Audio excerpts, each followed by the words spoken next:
to me, you're an empowering Black girl that I look up to. And I just feel like the stuff you do is so special that I feel like everyone should know about it. And so,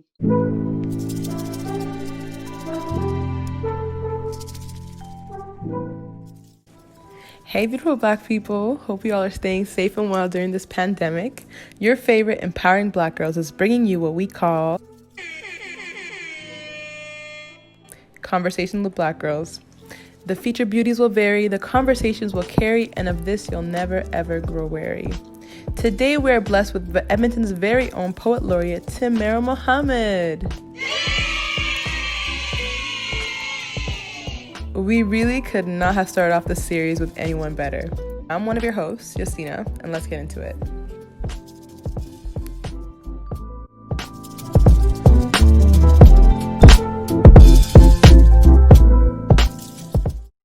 but yeah, let's start with like introducing yourself. So yeah, my name is Timiro. I am a spoken word poet. I'm Edmonton's Youth Poet Laureate at the moment, which with COVID has been kind of interesting because anyways, yeah, it's been different. I am a student in school. I'm doing marketing. Yeah. And then I'm also the poetry editor for the Drinking Board, which is a Black Muslim magazine that we started actually like a year ago now. So that's cool. And then recently, Saint had the idea to do a virtual open mic, so we hopped on, and then we started the chat room, which is basically a way to just kind of like try to help artists and people who love art through this different time. We can't really have in-person performances and open mics. So yeah. Being part of different like magazines and like starting like different like little like safe spaces in the community, like those are huge. So those are kind of like more like resume accomplishments, right? But then also I think like there's also some things about you just as a person, right, that are pretty empowering, I think. And like I feel like you know these things because you kind of touch in on them in like different like poems that you've done. And so it could be something super abstract, but like what would you say is something that like is not a resume thing, but just a quality about yourself as a person that is empowering? That's hard. Just like anything that I can do for it. Anything. I can think of so many, but I'm gonna look through it. Okay, let me give you an example. Okay, I got a couple examples, but let me start with one. Okay, remember you were performing? Okay, so during your performance, you talked about being natural, right? And being natural is super empowering. Yeah, it's a resistance, you know, to societal beauty standards, especially in a place like Edmonton. Like that's huge, right? But just in general, to exist. Like how out and about in Edmonton, like how often do you see other girls natural hair? Exactly. And it's 2020. It's crazy. It's like popular right now too, right? So that says a lot. But that's what I'm saying though, like, you know, like you are like loud and proud about it. Like it's not like you're like, oh, it just grows out of my head, so I can wear it, you know? Like you are proud of it and you love it. And so that is empowering, I think. Or also the way that you're like caring and nurturing. Especially like no, honestly, especially like I think when it comes to like poetry too, I think that's obviously like that's how that's like our relationship. Yeah, and so I feel like that's something that's really empowering, that you like not only are you sharing your gift with everyone, but you're also like helping others like on their journeys. And so I think that's huge. For sure. And also like your poetry, sometimes you talk about like accepting yourself and like all those things, right? Like I feel like there's so much. So I gave you too many examples. You already have the juices flowing. Okay. I gave you too many examples. Let's start with the natural hair because I feel like you're the person I want to talk to about this. Yeah. Can we just talk about like just the experience of like having natural hair? It feels like yes, on one hand it's just my hair that grows out of my head, like in its natural state. So it shouldn't be like a political act or a form of resistance, but it is because from as early as we can remember, we're conditioned to hate it. And like I feel like every Black girl or most of us have a story of experience with relaxer or not wanting relaxer if you didn't get it.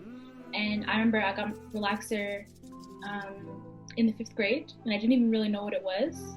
And like it just also like growing up, I feel like the only way that I felt my hair was like done, like for example, if there's a special event or if you're going somewhere, your mom had to straighten your hair for you, and that's how you know your hair is presentable and you're dressed to impress in that moment when your hair is straightened. So for me, like really going on a journey of just accepting my hair the way it is and embracing it started in 2017 when I cut all of it off, which was one of the craziest things I've ever done. And at the time, it was really hard. It was actually so difficult because I tied so much of like my self-worth to how I looked. So it's like, oh my God, I don't have hair, what? Mm-hmm. But growing my hair back, watching it grow back and like taking care of it from nothing to now where it is, it's like has been really important because it was like the external matched the internal. So it was like an internal process of acceptance and then like also the physical act of caring for it. So yeah. I completely relate with you on that. I think, like I've talked to you quite a bit about this, but like for me it's the same. Like I felt like for me even like there was a time where I literally I guess you can say like I forgot I had like curly hair. I didn't even know it. Like I used to describe my hair as like to other kids in junior high, we'd be talking about our hair and I'm like, yeah, it's like straight but like frizzy. I literally believe my hair was straight frizzy. Mm-hmm. As a girl, like that was normal to you. Yeah. It's that damaged that I'm like, oh yeah, it's straight frizzy. Because it was just like it was a fro, but there was no like nothing. Forget definition. There was nothing. It was dead. Like yeah. But that's how it is, and it's like you have to. For all of us, it was like we had to actually make the choice to be like, okay, no, I want to actually understand what my hair is like in its natural state, and then accept that and take care of that. Mm-hmm. Just you have to like, it has to be a conscious decision for us. It can't just be a given. No, I think we're lucky right now that like there's so many other inspiring, empowering Black women out there that are showing us like, I guess like the power in just like completely accepting and celebrating yourself, right? And your Blackness and like loving that, like even to like to have your hair curly and bigger and like making it bigger, like even like picking it out and stuff, like that is resistance, like, and it's huge. Even if you take the politics out of it, to just like completely celebrate your Blackness, like that's a big thing. Yeah. And obviously like it's hard because you're like always being told like that's not it, like white is the standard, and like even like yeah, no it's okay, honestly. No, I want to hear you say, please go ahead. No, I was just gonna say like it's even like internalized by our own communities, right? So that just makes it harder too, right? So and like what am I gonna say? Just what it is, it's not even, sometimes it might not even be like explicitly said to you, but it's just never seeing people that look like you, never seeing yourself reflected in the spaces you're in, whether you know it or not, it wears away at you because you always feel like you're taking up too much space, or like, oh, I just don't want to like draw attention to myself in this moment. Like I just want to, I mean, we can't blend in, but I just want to not be so loud with everything. But it's like you don't, like that's just how it is having natural hair. Like no, it is. No, you're right. It definitely is, because it draws attention, definitely. And like I feel like as Black girls, we already have like, I think the words you use too are kind of telling, like loud and like all these things. That's already things that are attributed to us, right? So to have your hair be loud, to be loud in a room, like visually, And for me, I haven't even really entered like the professional workforce beyond like summer jobs. So like I don't even know what that's gonna be like. But hopefully now it's like 2020, it's not gonna be too bad, but like I don't know. Yeah. It's funny that you say that. I think about that all the time, like especially about like I've told you before that I want to be a lawyer, and I think all the time about like how it's so subjective and like it is like a very like judgment based like profession. Everything is a judgment. Everything is like whether it's like the judge or the other people, like the whole like environment is about judgment. Even your client, right? Like choosing you as a judgment, right? And I always think about like, are you going to be able to be a natural, lawyer? Are you going to be able to sleep at night knowing like your choice affected someone? Like, let's say I was defending someone, in a criminal case. Mm-hmm. Can you sleep at night knowing that, your choice to be natural, That's the thing as a lawyer, it's not just you. It's like you're acting the life of a client. So that's a whole other. That's what I'm saying. But no other race like really has to like think about that. No. Yeah.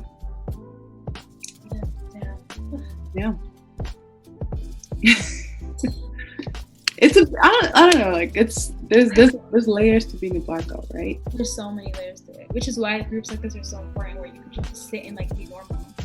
Yeah, exactly.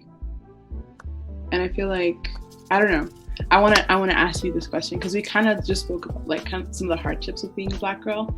So then would you trade it? Like obviously, like I feel like I already knew the answer, but I wanted to hear you say it, and I wanted to hear your explanation for it.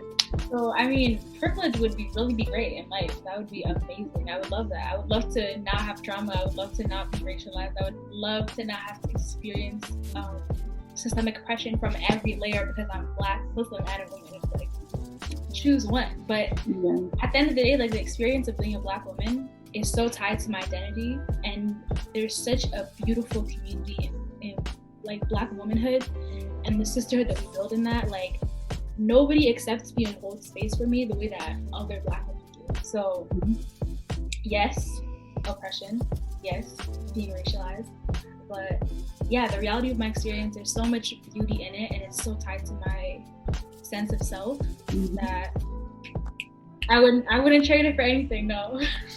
Yeah, honestly, I could not have said that better myself. I can't imagine not being Black. Exactly. It's hard, but like it's special. Like there's a reason for it. Literally. Yeah. Okay, so then I have another question for you. So not everyone, obviously, I think even like we kind of spoke about it in this conversation about like having to go on a journey of like embracing your Blackness, whether that's through your hair or like through your art or whatever. I feel like there's a journey to it. So obviously like not everyone's just like born being empowered, especially in a society and in a world that doesn't appreciate and love Black people, right? Like they should, right? And so what would you say for the person who hasn't quite like realized, okay, like being Black is so special, being a Black woman is even more special, What would you say to that girl? The best advice I can give to that person is by telling them kind of like what I wish I would have known in that position. Because for me, as soon as I let go of fear, and you can't let go of self-hatred overnight. You can't let go of internalized things overnight. But you have to recognize them as being problems. You have to understand if you see yourself a certain way, or what a word we learned in class today was the idea of self-surveillance, where you're always looking at yourself, you catch your reflection in the mirror, you're policing everything you do, and you're uncomfortable. So you have to recognize, why do I feel that way? And understand that those are all learned things. From the moment you are born as a Black woman, your body is controlled, your body is policed, and you are taught how to feel about yourself. If it's not explicit, again, it's like coded in media in the world around you. So the first thing you have to do is recognize that those ways of thinking are not natural. It's not natural to not like your skin. It's not natural to be uncomfortable with your hair or your body. And once you recognize it, then you can work to unlearn it by catching those thoughts and constantly and intentionally loving and accepting yourself. And it never stops. It's unending. But the sooner you do that, the sooner you let go of those things, the sooner you recognize those things and just let go of that fear and that policing yourself and being your own worst critic, it's like the most freeing feeling in the world. Like that's when I actually began to live. And because how do you know who you are if you only exist as the person that you have been taught to be, or the person that you have been conditioned to be? You don't even know yourself then. So you have to know yourself and understand those things that have been taught to you. And once you let go of it, like, I'm telling you, it gets better. Like, it gets a lot better. No, I really felt that. And honestly, I have two questions, actually. Okay. Do you mind if I ask, like, what class that was? Just out of curiosity. Yes. Okay. This is a class called Construction of Gender, Sociology of No, it's called Sociology of Gender. Okay. And the teacher is from Zimbabwe. It's a Black woman that teaches the class. At the UA? No, this class. Are you done your degree? Can you still take classes? This class is amazing. Wow. I wish. I'm done my degree though. But I wish. Okay. That's good. Yeah, so Sociology of Gender, Soc 301, and the professor is a Black woman from Zimbabwe. And it's like, as someone who's in marketing and doesn't really get to learn about those things, like, it's amazing. That's amazing. Okay, and my second question was, so you mentioned like letting go and just accepting yourself fully, right? But I think like it sounds nice, right? But how does someone like, because not everyone can hear that and say, okay, say less, I let go, right? Right.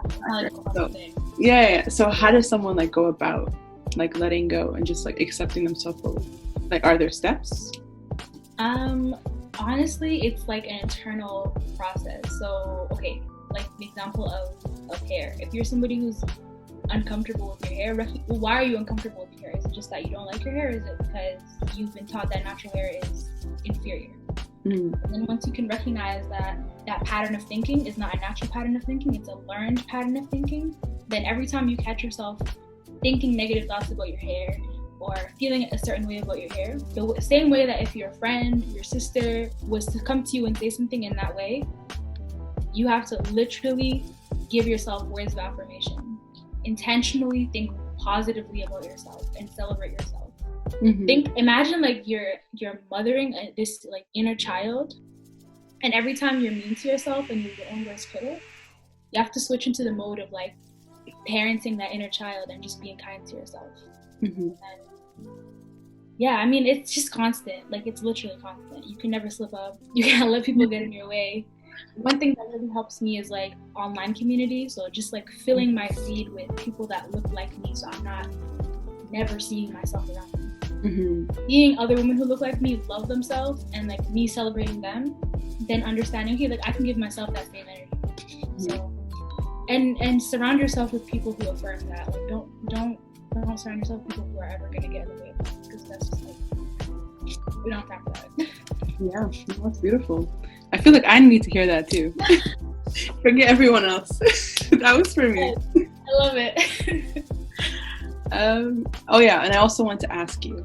So I know just from like talking to you now, Amina, how much like your mother means to you. And actually, you know what? I'm not even gonna put words in your mouth.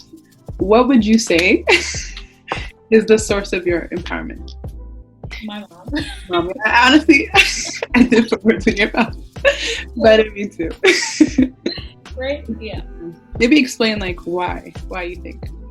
I mean, everyone has a very like intense personal relationship with their mother. Not everybody, but you know, most people do. For me, my mother is like one of the strongest people I know. I feel like we're in this weird generation where we've been born in Canada, but the generation before us, for a lot of us, had to immigrate here. That's struggle and sacrifice. It literally was the result of war and colonization and turmoil that forced many of our parents to come here. And so just like hearing my mother's life story and like growing up learning about what she's experienced is like insane to me. By the age of 22, she already left Somalia, was living in a whole new country, was living in Italy. Her degree wasn't recognized, was away from family, having to learn a new language and survive. So like thinking about things like that, you can't grow up in a house and be raised by a woman like that and not be strong and not love yourself. And on the same vein of like society beating down the way that I exist and teaching me to not love myself, alhamdulillah, I grew up in a household where it was the exact opposite. It was like success for us in my mother's eyes was a given. And so I had no choice but to see myself how she sees me. So yeah, shout out to my mom. Shout out to all the moms. Yeah, my mom is amazing. Yes, she is. Your mom is a very special person. So I also want to ask you, like, how does your art and your poetry empower you? Like, I think it's a given that it's empowering others. I can speak for myself. I find your art and your poetry empowering, but how do you think, like, it empowers you? There's a lot I think so. For me, I spend a lot of time in life code switching or not feeling comfortable, or for a long time I did not feeling comfortable saying what I'm really thinking in that moment, because I'm like, is that gonna like jeopardize this relationship? Is that gonna jeopardize this job opportunity or whatever? But when it comes to art and poetry, people are willing to hear what I have to say, and it's empowering to be able to express myself in like the truest form, in a way that's meaningful, and to take experiences that maybe are painful or difficult and to make them into something beautiful and to be heard. Mm-hmm. And to hopefully help other people feel like they aren't so weird, like we are all experiencing similar things, and like, yeah, so that's empowering to be able to express myself in that way. Mm-hmm. So then is it like just expressing yourself? Is it the vulnerability? Is it the positive feedback? Like, what do you think like makes it so like, because I honestly, I've seen a difference in you. Like, obviously like we became friends years ago. Yeah, you've been here from like 9th grade. Yeah. But we stayed in touch, like, you know, like we stayed in touch all these years. And like it's not like we basically like spoke like over social media kind of, like, you know, we run into each other and say, hey, how are you, right? But like I've seen a change in you, right? And I feel like your poetry is a huge part of that. But I don't want to assume. So no, you're good. You know what they say when you assume. Okay. Yeah, so I'm gonna ask you, do you think that your poetry you know what, I've actually never even thought about it like that, but in a way it is, because it's I've always seen it as a healing tool, like a tool to work through things and then to also like heal your community. Mm-hmm. But I guess like the product of that process is self-acceptance and self-confidence. Like you have no choice but to like be confident in order to get up on a stage, and like even if you're nervous, there's no time for that. You gotta just handle whatever you need to do and do what you need to do. So like that process, I guess, over time is like helped me, I guess. But I've never even thought about it that way, but yeah, definitely. So then is it something that like you just have to be born with, like this confidence? You just have to like... No, oh my God, no. That kind of person who's like, you know what, I'm great, nerves are nothing, like let me get on stage and bare my heart. No, it's like you see the person you want to be, and then you just have to take every single step that you need to take to get there. Okay. That's literally all it is. I don't think that naturally a confident person at all. It was just like, I can't continue to let fear dictate my life and determine how I'm gonna exist. So if I want to be this way, be happy, have this experience, share my art, then I have to make a conscious choice to let go of that fear and do what I need to do. So it's definitely not something that anyone's born. Like I feel like, no, you have to work for it. Yeah. So then would you say that for you, that like you had for you specifically, you had to work for it? Absolutely. Okay. The first time I got on a stage, like I'm still glad there's no video of that. Like that was just a painful time. It was not good. That's so hard to like imagine. Oh my God. Bad. I was like shaking. I was like crouched over my phone, whispering, and then I ran off the stage and I was done. That is so hard to believe. Because when I see you, you seem so comfortable. Like you forget people are there.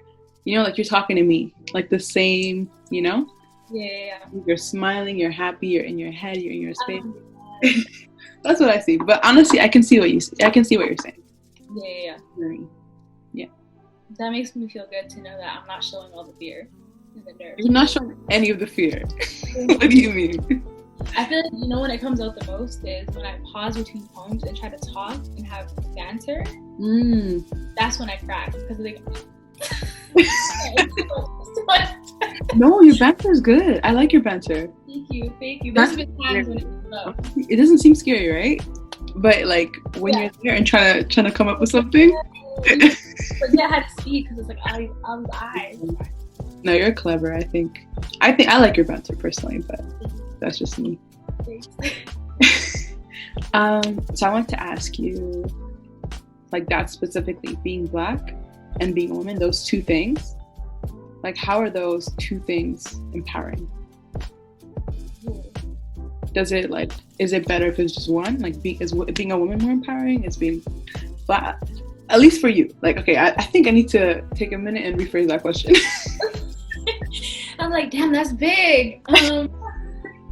what I would say Yeah. is, as a Black woman, one thing I know for sure is that self-love as a form of resistance is necessary for my survival. So I think the Black experience is not obviously limited to struggle and difficulty once, but for me, like, if I want to survive in this body, then I have to be game face. I have to love myself, and empowerment is necessary in order to like just get through it. You know what I mean? No, I know what you mean. That's what I would say. No, that was a perfect way to like answer that question and to like wrap the interview. Yeah.